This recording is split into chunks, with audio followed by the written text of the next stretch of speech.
বৃষ্টির বারণ থাকা সত্ত্বেও আমি নিজে আপনাদের এখানে ছুটে এসেছি। তার কারণ আমি আপনাদের আন্দোলনকে কুর্নিশ জানাই। আমি নিজে স্টুডেন্ট মুভমেন্ট থেকে উঠে আসা লোক। আমি স্টুডেন্ট মুভমেন্ট আমি নিজেও অনেক সাফার করেছি জীবনে।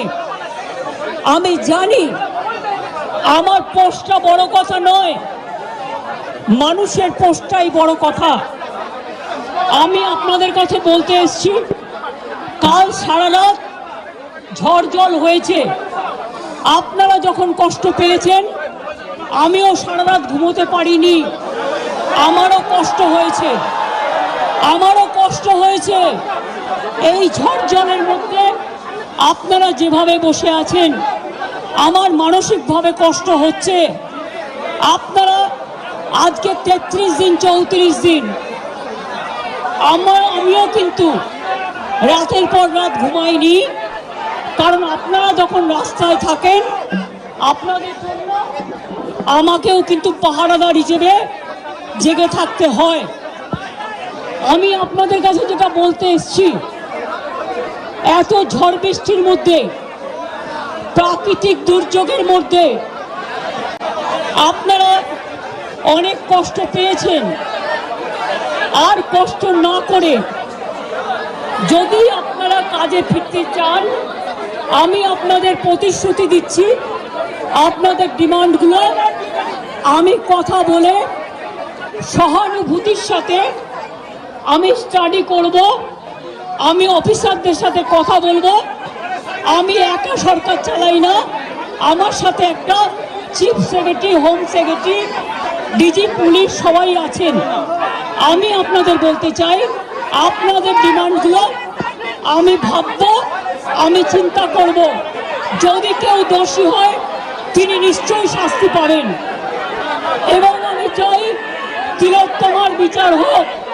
আমি সিবিআইকে অনুরোধ করব, যত তাড়াতাড়ি বিচার হোক।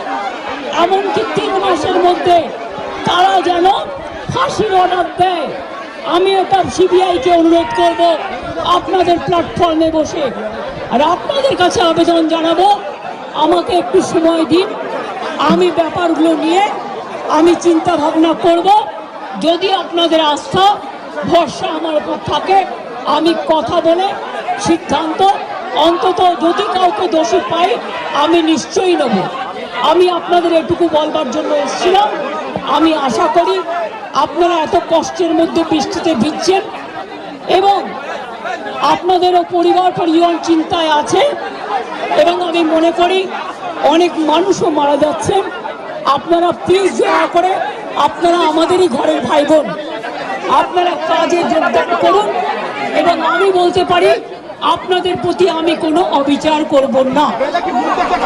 আমি একটা কথা বলে যাই, হাসপাতালের ডেভেলপমেন্ট, ইনফ্রাস্ট্রাকচার, সব কাজ আমরা শুরু করে দিয়েছি এবং করব। আমি সব হসপিটালের রোগী কল্যাণ সমিতিতে আমি প্রত্যেকটা একদম রাজ্য থেকে শুরু করে সব মেডিকেল কলেজ এবং মাল্টি সুপার হসপিটাল, যত রোগী কল্যাণ সমিতি আছে, আমি প্রিন্সিপালদের চেয়ারম্যান করব। এবং তাতে জুনিয়র ডাক্তারও মেম্বার থাকবে, সিনিয়র ডাক্তারও থাকবে, নার্সও থাকবে, একজন পাবলিক রিপ্রেজেন্টেটিভ থাকবে এবং পুলিশ থাকবে। এই সিদ্ধান্ত আমি নিয়েছি। আপনাদের আরজিকর মেডিকেল কলেজেরও আমি রোগী কল্যাণ সমিতি ভেঙে দিলাম এবং সব মেডিকেল কলেজের আমি রোগী কল্যাণ সমিতি ভেঙে দিলাম। আমি নতুন করে এটা তৈরি করব। এবং আপনাদের আমি বলতে পারি, বাদবাকি আপনাদের যে ডিমান্ড আছে, আপনারা আমাকে বলেছেন, যদি সত্যি কেউ দোষী হয়, দোষীরা শাস্তি পাবে।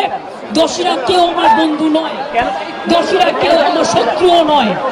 আর আপনারা যারা ভাবছেন কেউ আমার বন্ধু, আমি তাদের চিনি না, আমি তাদের চিনি না, আমি তাদের জানি না এবং আমাদের সাথে কোনো সম্পর্ক নেই।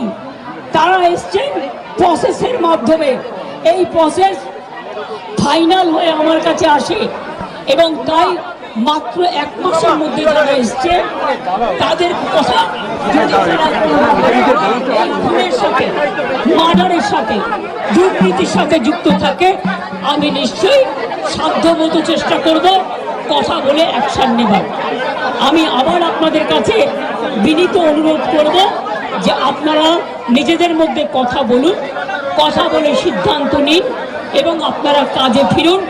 আপনারা আমার ভাই বোন, এটুকু জেনে রাখবেন, আপনাদের জন্য সিম্প্যাথি, আমি কোনো অ্যাকশন নেব না। আমি ইউপি পুলিশ নই, ওরা এসমা জারি করেছিল, ওরা 6 মাস মনে রাখবেন স্ট্রাইক র্যালি বন্ধ করে দিয়েছিল। আমি এসব করব না, আপনারা নিশ্চিন্ত থাকুন। কোনো ডাক্তারের বিরুদ্ধে, কোনো কারো বিরুদ্ধে কোনো অ্যাকশন নেবার আমি বিরুদ্ধে। আমি জানি আপনারা অনেক কাজ করেন, মহৎ কাজ করেন। আপনাদের ছাড়া সিনিয়ররা, যেটা কিডনি ডিপার্টমেন্টে মারা গেছে, ক্যাথলেটও চেঞ্জ করতে পারে না, ক্যাথিটার চেঞ্জ করতে পারে না। সেই জন্য আপনাদের আমাদের প্রয়োজন।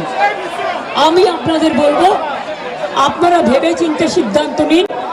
আর যদি আপনারা আমাকে বিশ্বাস করেন, আমি যখন আপনাদের ধর্ণা মঞ্চে আসতে পেরেছি আপনাদের একজন সহযোদ্ধা হিসেবে, তখন মনে রাখবেন যে আমি আপনাদের, যদি আপনারা বিশ্বাস ভরসা রাখেন, বাদ বাকিটাও মনে রাখবেন। আমি আস্তে আস্তে করে, একদিনে তো সব হয় না, করতেও সময় লাগে, আমাকে একটু সময় দিন। আমি নিশ্চয়ই সাধ্যমতো চেষ্টা করব। আমি দুর্নীতির কোনো একটা টেন্ডার কেস আজ পর্যন্ত আমার কাছে আসেনি। কোন রোগী কল্যাণ সমিতি কি কাজ করে এটা আমি জানি না, এগুলো আমার আন্ডারে আসে না। তাও বলি, যদি আপনাদের কোনো কমপ্লেন থাকে, কমপ্লেনের ভিত্তিতে নিশ্চয়ই আমরা তদন্ত করব। এমনিতে বিনা কারণে কাউকে সাজা দেওয়া যায় না। তদন্তে যদি প্রমাণিত হয়, আমি নিশ্চয়ই সাজা দেব। আর একটা কথা, সুপ্রিম কোর্টে কেস চলছে, মনে রাখবেন 17 তারিখেও ডেট আছে। আমি চাই না আপনাদের কোনো ক্ষতি হোক। আপনাদের দিদি হিসেবে আপনাদের কাছে আমি অনুরোধ করতে এসেছি। আমি মুখ্যমন্ত্রী নই, আমি মুখ্যমন্ত্রী হিসেবে বলতে আসিনি, আমি আপনাদের দিদি হিসেবে বলতে এসেছি, যাতে আপনারা না ভাবেন হ্যাঁ আমি চিফ মিনিস্টার আছি। আমি একটা পার্টিও বিলংস করি, কিন্তু আপনাদের কাছে এসেছি যদি বলেন as a chief minister, as a elder sister, এবং আপনাদের আন্দোলনের সমব্যথী এবং সমসাথী, তাহলে আপনাদের অনুরোধ করব আমার কথা শুনুন। আগেও আপনাদের সমস্যা আমি সমাধান করেছি এবং আবার আমি করবার চেষ্টা করব। আমাকে একটু সময় দিন। ভালো থাকুন, সুস্থ থাকুন। আর একটা কথা বলবো,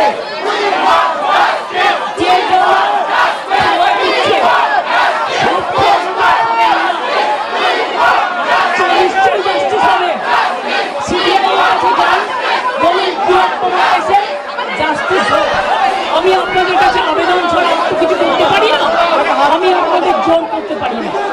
আমি আপনাদের কাছে আবেদন করে গেলাম, যদি আপনারা মনে করেন আপনাদের ধর্ণা মঞ্চে আসার ফলেও, আমি 26 দিন অনশন করেছিলাম, মনে রাখবেন সিপিএম গভর্নমেন্ট ছিল পাওয়ারে, একদিনের জন্য কেউ আমাকে কথা বলতে আসেননি। কিন্তু তা সত্ত্বেও আমি এসেছি, তার কারণ আমি মনে করি আপনাদের কাছে আসা মানে এটা নিজেকে ছোট করা নয়, এটা নিজেকে বড় করা।